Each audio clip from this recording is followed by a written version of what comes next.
நிறைவேறிய காதலை விட தோல்வியடைந்த காதல் தான் இலக்கியத்தில் வெற்றி அடைஞ்சிருக்கு. ஆனால் தோல்வியடைந்த காதல் வாழ்க்கைக்கு இனிமையானது அல்ல. தோல்வியடைந்த காதல் வாழ்க்கை முழுக்க ஒரு ஆறாத வடுவை அவங்களுக்கு உருவாக்கியது. எந்த வயதில் இருந்தாலும் அவர்கள் அந்த தழும்பை திரும்ப திரும்ப தொட்டு பார்த்துட்டு இருக்கிறது போல இழந்து போன காதலை தொட்டு பார்த்துட்டே இருப்பாங்க. இன்னும் சொல்ல போனால் உடலினுடைய வடு கொஞ்சம் கொஞ்சமா ஆனோம்னே வலி மறைந்து போயிடும். ஆனால் காதலினுடைய வடு வலியோடயே இருக்கும். இருக்கிறதோட அது எப்போ அதுல இருந்து ரத்தம் கசிய தொடங்கும் தெரியாது.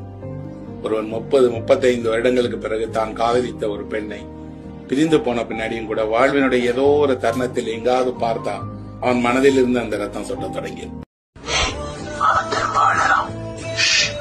அவன் மனசு விட்டு அழுறது நம்ம கிட்ட மட்டும்தான். அழகு விடு, அவன் கண்ணீரை நீ தொடச்சுக்கோ, நான் அவனை இறுக்கமா பிடிச்சுக்கிறேன். அதுவும் சரிதான். அவன் அழுகையை நம்ம 2 பேர் மட்டும்தான் பார்த்தோம். அவன் மைண்ட் ரிலாக்ஸ் ஆகுற